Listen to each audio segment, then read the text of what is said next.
Nossa convidada de hoje é a Yasmin Fischer. A Yasmin, que é pianista, está lançando em breve aí um álbum que a gente vai saber agora um pouco mais a respeito desse trabalho, que é um trabalho desenvolvido com apoio cultural através da Lei Aldir Blanc. Ela estava me explicando aqui agora que vai estar disponível em todas as plataformas. A gente quer conhecer um pouco mais a respeito aí desse trabalho. Tudo bem, Yasmin? Boa tarde. Tudo bem, boa tarde. Nos conta então um pouco mais desse trabalho. Que projeto que é esse, Yasmin? O projeto se chama Projeto Underwater, que significa sob a água. Ele tem o objetivo criar uma coletânea de composições autorais em torno do tema água, enquanto que a água é um elemento natural que a gente busca para a calma, né? Sim. Ela sempre me acalmou muito e eu tenho essa visão que falta um pouco sobre momentos contemplativos da vida. E isso eu busquei sempre inspiração na natureza, né? Nos temas. Então são músicas que não tem canto, né? Elas são realmente piano e alguns efeitos. Elas buscam essa ambiência de estar sob a água. E também tem uma das músicas que ela homenageia a Baleia Jubarte, que é do nosso estado. Então ela traz até sons reais de baleias, como se fosse elas comunicando, assim. Então eu fui compondo com esses sons naturais. E a ideia é que as pessoas escutem esse álbum e elas tenham um ar de meditação, que elas vão se acalmando. É um trabalho bem calmo, assim. São quantas composições no total? São 6 músicas no total. Um single meu já foi lançado no ano de 2024. E aí vai vir de novo junto, né, nesse álbum. E só que regravado de uma outra forma, né? Em um outro estilo de piano, porque tem vários estilos que a gente pode gravar, bem bacana, assim, um trabalho bem diferente. E é isso. E você, o piano faz parte da tua vida desde quando? Porque você eu gosto muito do som de um piano. Aliás, você está falando aqui pro Anderson, meu objetivo já há uma década é aprender a tocar violão. Não criei vergonha na cara para começar, Anderson. Venho de uma família de músicos, tenho professor de música na família, mas eu gosto muito de música, de violão principalmente, e o piano é um som que me agrada muito. É algo que também que se eu pudesse, ainda tem tempo de aprender, né? Mas o som de um piano, ele me agrada muito. Como é que começa a tua história com o piano? Desde que momento da tua vida? Então, meu primeiro instrumento não foi o piano. Não foi piano? Olha só. Foi a flauta doce. Eu era bem pequenininha, tinha 6 anos de idade, e a minha mãe me colocaram em várias coisas, assim, que tinha de cursos extras, assim, pra eu descobrir o que eu gostava, e aí tinha coisa que não dava certo, tinha coisa que dava, e eu gostei muito de música. E eu fiquei uns 3, 4 anos tocando flauta, até que teve um dia que minha mãe tava limpando a casa, assim, e ela tirou um teclado antigo do meu irmão, que ele fazia aula, debaixo da cama, e colocou em cima pra passar o pano debaixo da cama. E aí nisso eu fiquei curiosa, o que é isso? Daí eu pedi pra ela colocar na tomada e ainda funcionava. E aí eu comecei a apertar, experimentar, e eu fiquei maravilhada com aquilo, assim, de um jeito diferente. E aí, como eu já tinha uma noção um pouco de teoria musical, eu comecei a brincar e queria tocar uma música. Aí pegava minhas músicas da flauta, só que eu não fazia ideia de como tocava. Sabia que tinha um monte de teclas, só que eu imaginei que começava na nota dó. Isso foi pura sorte, porque, por exemplo, piano, a primeira nota da esquerda não é o dó, né? O teclado é. E aí eu comecei a colar vários papeizinhos, dó, ré, mi, fá, sol, assim, porque pelo ouvido eu via que era uma sequência. E aí eu comecei a tocar. E aí quando a minha mãe viu, ela falou: tá, vou te colocar na aula. E aí eu comecei com 9 anos a aula de piano. Olha só, rapaz, com 9, eu tenho comigo que isso não é por acaso. Esse instrumento não apareceu lá por acaso, ele tinha que aparecer, né, Anderson? É o chamado do dom, né? Você que é da área da música, é o dom, né, Anderson? Com certeza, né? Até ia perguntar pra ela se são composições instrumentais, então, só, né? Sim, são instrumentais. São suas composições ou tem mais de alguém? Não, são minhas composições. Sim, eu acredito que talvez o que mais dificulta, porque o piano você toca com as duas mãos, né? A parte de harmonia e a melodia, né? Geralmente sim. E você fez aula aqui em Brusque, daí você se especializou com um professor aqui de Brusque, procurou aulas fora. Hoje também com a internet, eu acho que também tem muito material bom, né? Como é que foi a sua crescente, sua trajetória na música, até você se tornar uma pianista? Porque eu sei que Você aprendeu lá no piano e no teclado na sua casa, mas quando você foi fazer uma aula, você viu que era muito mais complexo, né? Que tinha que usar as duas mãos, tinha a parte de harmonia, os acordes, a formação de acorde, com a melodia. E aí, eu acredito que daí criar uma música autoral também já exige mais concentração, né? São isso? Vários passos que a gente vai dando até chegar nisso, né? Acho que tudo é vivência. Eu fiz aula sempre aqui em Brusque, né? E eu passei por algumas experiências de tocar em grupo, em orquestra, até que eu fui pra faculdade e aí eu parei um tempo de tocar e quando eu voltei na época da pandemia. E nessa época a gente ficou muito em casa. E aí eu precisava um espaço para eu desestressar, para me encontrar novamente. E nisso eu decidi comprar um piano acústico, porque eu queria ficar mais em casa e focar mais nisso, porque eu tava muito tempo, né, assim, livre. A gente parou de sair, parou de fazer muita coisa. E nesse mesmo momento surgiu uma oportunidade, porque estava tendo muitos cursos online. E a Universidade Federal do Rio Grande do Norte criou uma programação de cursos, então tinha várias coisas relacionadas à música.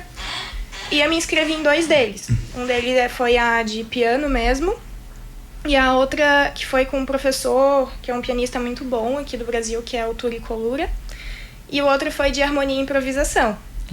E até então eu só pegava outras músicas, eu aprendia, fazia versões dessas músicas. De quando eu era mais nova, até na escola, a gente tinha uma orquestra e eu escrevi um arranjo porque eu queria muito tocar uma música. Aí eu cheguei pro maestro e falei assim: a gente pode tocar essa música? E aí meio que desafiou assim, falando: se tu fizer o arranjo a gente toca. E aí eu acho que ele não acreditou que eu realmente ia fazer. Aí eu fiquei as férias inteiras, isso ainda na escola. Daí eu cheguei lá com as partituras e falei: beleza, vamos tocar no outro ano. Daí, tá bom, mas tu vai reger. Daí me ensinou a reger, assim, meio que deu errado, mas o pessoal já meio que tocava sozinho, daí acho que deu tudo certo. Mas quando eu voltei ali nesse curso ali de harmonia e improvisação, quase que explodiu minha cabeça, assim. Voltou, eu vi, opa, tem um mundo um pouco novo aqui. E eu aprendi algumas coisas que eu queria experimentar. Então, durante esse curso, eu comecei a experimentar ali. Então, 2020, 2021, comecei a criar algumas coisas. E aí eu coloquei na minha cabeça, poxa, eu quero fazer uma música inteira. E aí eu fui fazendo, até que 2024 eu lancei um single. E eu pensei, poxa, agora eu quero fazer um álbum. E assim foram criando essas... Como durante a pandemia, eu acho que tudo isso trouxe essa busca minha por calma, né? Então, a praia, que tá muito próximo de nós, cachoeiras, espaços que não tinham tantas pessoas e que a gente buscava se conectar. Ou eu escutava chovendo, né, o barulho da chuva enquanto eu tava tocando, e tudo isso começou a criar uma realidade que eu tava imersa, e isso virou a minha inspiração, assim. E as músicas hoje, elas refletem muito essa calma, né, essa busca pela cura. Elas são músicas só com piano ou tem algum complemento? Você chamou alguém para tocar junto? Tipo, claro que hoje o teclado você consegue fazer som até de gaita ali, né? Você colocou, por exemplo, o som de flauta, porque a flauta combina com água, Você também fez isso? Você mesmo que fez todo o álbum, você que compôs as músicas e produziu elas? Não, a produção ela tá com o Demis Kohler, do Eufonia Studio, que fica ali na Santa Terezinha. Ele tá ajudando bastante, sim. Algumas músicas elas são só piano mesmo, e uma técnica de gravação do piano que se chama piano Felt. Ela é uma técnica muito usada na Europa, principalmente nos países nórdicos, que a gente não grava o piano, porque o piano é uma série de cordas em que o martelo bate na corda e isso fica vibrando, que gera o som. O piano Felt é quando a gente coloca um tecido na frente entre o martelo e a corda, e quando o martelo bate, ele fica mais abafado. E isso cria uma sensação desse abafamento, de como se eu tivesse mergulhada na água. Olha. Então eu escolhi fazer isso por conta disso. Então tem 3 composições que elas são só nessa linha. E a gente microfonou de uma forma que dá para escutar o barulho, né, muito orgânico do dedo tocando a tecla, da madeira trabalhando. Isso é bem interessante. Enquanto que tem outras 3 composições que elas vão numa linha um pouco mais eletrônica, mas não no eletrônico, né, um house. Sim, sim. É porque ela usa outros efeitos. Então, para criar outras ambiências, a gente usou alguns pads, né, que são alguns que dão vai criando uma cama, né, pro piano. Então, alguns efeitos que a gente foi usando para criar essa história e esse complemento ao longo do álbum. E mais o som da baleia, né? Você não canta, né? Ou canta eu também? Canto, mas não sou cantora. Eu canto assim pra... Ela falou sobre pad, sabe o que é um pad? Não, faço a mínima. Escreva pra nós. Os pads, a gente usa bastante pad lá, que é um som que fica contínuo, né? Um fundo musical, assim. É um efeito, é bastante usado na música eletrônica, assim. Exatamente. Geralmente essas músicas de álbum de chuva, geralmente eu durmo com elas. É gostoso, né? Muito bom. Eu capoto, sabe? Sim. Amo. Mas você é do tipo, Ana, que bota o sonzinho da chuva lá pra... Isso, o sonzinho das chuvas correndo, assim, a água, é o que mais me relaxa. Que legal. E o teclado, ele é um instrumento suave, né, também. Sim. Yasmin, e você como jovem, né, tentar disseminar essa tua música para esse público mais jovem, porque quando se fala em piano, muita gente tem que pensar, é coisa para mais pessoas mais velhas. Eu lembro da Dona Eneida Schaeffer, Então, um abraço pra Dona Eneida. Como fazer essa divulgação para o público mais jovem conhecer o teu trabalho e ver que o piano não é uma coisa só para pessoas mais velhas, não é para pessoas que moram na Europa, mas também aqui no Brasil escutar também a tua música? Sim, eu acho bem interessante, eu convido todo mundo a passar por essa experiência, porque eu vejo que essa música ela é universal. Ela não tem uma língua, cada um vai trazê-la para si e dar o seu próprio significado, né? Então, eu acho que uma coisa que todo mundo vive hoje, atualmente, independente da idade, é essa questão do estresse, da gente estar muito acelerado, né? Então, ele é uma busca de a gente parar e ter esse momento de atenção plena, né? Então, não é uma música assim, vou colocar numa festa ou vou ouvir no carro, né? É uma música, é um momento de contemplação, assim, quando a gente busca aqueles momentos, vou fazer alguma trilha para ver um pôr do sol. Uhum. É esse o objetivo que alguém vai estar buscando quando querer ouvir esse álbum, sabe? E é isso. Você falou agora vamos falar sobre esse resultado, porque eu confesso que eu tô curioso já. Eu tô curioso para ver esse trabalho aí teu. Ele foi, como você colocou, você produziu ele através do apoio da lei Aldir Blanc, né? Vai ter alguma apresentação ou esse material vai estar disponível apenas nas plataformas? Como é que vai funcionar o acesso do público, como eu que tô curioso agora para conhecer esse trabalho, Yasmin? Sim, vai ter várias contrapartidas sociais, porque sempre isso tem que retornar para a sociedade, de alguma forma, né?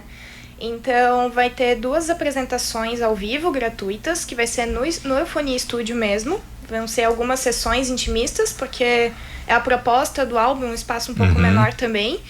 E além de estar tocando as músicas, né, eu vou estar explicando como que foi o processo de gravação, por que a gente fez aquela microfonação, o que é o piano felt. Então as pessoas vão estar imersas não só no show, mas elas vão estar vendo como a gente fez. Por isso que eu tive essa vontade de trazer as pessoas para dentro do estúdio, para o ambiente de onde foi feito.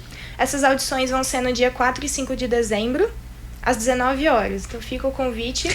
Onde passa o endereço aí? Onde é que vai ser? Vai ser no Eufonia Studio. Fica na rua 7 de setembro, na Santa Rita. Ali Santa Rita. Perto do que é? Eu não tô lembrado Fica logo no começo do Santa Rita ali? Perto do Bacamotos. Sim, do Cacamotos ali. Acho que é isso, né? Não é Bacamotos? Acho que é Baca. Baca? Bacamotos. Então não é onde eu tô pensando. Achei que era um outro, tô confundindo. Mas enfim, a gente acha... Santos Dumont ali. Tá mais pra frente, né? Então, não é o lugar que eu imaginei que fosse, é um outro estúdio então. Mas enfim, isso é o de menos que dá pro pessoal localizar lá. E nas plataformas digitais, você colocou que também vai estar disponível? Como Sim, vai estar disponível tanto Spotify, Apple Music, Deezer, vai para todas as principais plataformas, né? Vai ser só buscar pelo meu nome e vai estar lá tudo disponível. O primeiro single é para sair até a semana que vem e o álbum entra até o final do mês. Você é o primeiro trabalho dessa natureza teu? Ou Sim, já tem outros? É o álbum de estreia. É o álbum de estreia. Olha só que bacana. Vamos prestigiar então, né, gente? Vai lá, procura lá Yasmin Fischer com Y, né? Yasmin Fischer, é isso? Isso, Fischer com SCH. Procura lá que você vai buscar e eu tenho certeza que é um trabalho. Eu realmente estou bastante curioso aí e tenho certeza que os colegas aqui também vão prestigiar. Isso. E depois desse projeto, o que já passa na tua cabeça aí pra frente? Só queria complementar ainda. Claro, que vai ter fica à vontade. Um item que a gente tá fazendo, que a gente tá editorando todas as partituras, que é a linguagem musical. E tudo isso vai ser disponibilizado também tanto online, gratuitamente, quanto vai ser entregue uma cópia ali física para a Fundação Cultural, né, de Brusque. E se alguém quiser aprender a tocar algumas músicas, vai estar tudo lá registradinho. E eu que não sei nada, eu consigo pegar esse material e desenvolver alguma coisa? Não entendo nada, eu só entendo realmente de assistir, assim, não é algo que é possível de se aprender com facilidade? Você teria que aprender a teoria musical, né? A teoria musical primeiro, né? Isso, para aprender a ler, né? Sabe que eu tenho 2 irmãos que são músicos, né? Vai ter que falar com o Fábio. Eu vejo às vezes os meus irmãos e detalhe, quem incentivou eles a ser músico fui eu, tá? Eu que incentivei, comprei, tinha uns livretos com partituras, quando eles eram crianças, eu comprava e tive um violão e incentivei meus 2 irmãos mais novos a irem pra música, eles foram pra música, dão uma aula de música hoje e eu só fiquei como, mas pelo menos serviu pra alguma coisa, né? Mas e então... é interessante que a Yasmin, ela lê partitura, né? Ela pode tocar com qualquer pessoa do planeta. Olha só. Sem ensaiar, sem ver a pessoa, só colocar a partitura ali, cada um sabe sair tocando juntos. É incrível isso. É incrível, tem gente que, no meu caso, eu não sei ler partitura. Eu toco de cifra, de ouvido, né? Cifra eu só acompanho ali alguma coisa, mas eu gosto mais de ouvir e eu mesmo corrijo. Mas quem lê partitura, no caso da Yasmin, é fantástico. É algo que, como eu falei, ela pode tocar com japonês amanhã sem nunca ser o único idioma universal, né? Podemos dizer assim, é o único idioma universal. Por qualquer lugar no mundo você vai tocar e vai ser igual, né? Exatamente. Essa é a diferença da cifra e da partitura, porque a partitura é a partitura. Ela tem todas as informações ali. A cifra, ela pede que tu já tenha um conhecimento, já tenha escutado a música pelo menos uma vez, para você conseguir interpretar. Agora a partitura você consegue tocar sem nunca ter escutado a música. Exatamente. Olha Por isso só que hoje a gente às vezes até consegue tocar músicas muito antigas, porque elas estão lá registradas. Não perdeu, né? Pode passar o tempo que for, consegue fazer isso, né? Isso, exatamente. Yasmin, muitíssimo obrigado, parabéns, sucesso. Mais alguma coisa que a gente não abordou que seria interessante registrar desse trabalho, não? É isso. É isso mesmo? Agradeço muito a oportunidade de estar dando voz a esse trabalho. Eu gostaria muito, fica o convite de novo reforçando para as audições, ali dia 4 e 5 de dezembro. E vou ficar muito feliz ali para quem vier prestigiar. Muito obrigada. E quem quiser conhecer o teu trabalho, tem algum meio, algum outro Instagram, alguma coisa? Eu tenho agora um canal no YouTube. YouTube também, que eu iniciei claro. Agora, que é Yasmin Fischer, que vão sair 2 clipes também, que vão sair por lá. O trabalho ficou muito bonito também. Uma das músicas tem uma participação de violoncelo também. Ficou bem, bem bacana. E no meu Instagram, que é Yasmin Fischer Music. Como se fosse música, só que sem lá. Então tá tudo lá, então pro pessoal conhecer. E quem acompanhar por ali, daí vai ter todas as informações para encontrar também, todos os lançamentos. Legal, parabéns, Yasmin, sucesso aí na tua carreira, nos teus projetos futuros. Obrigada.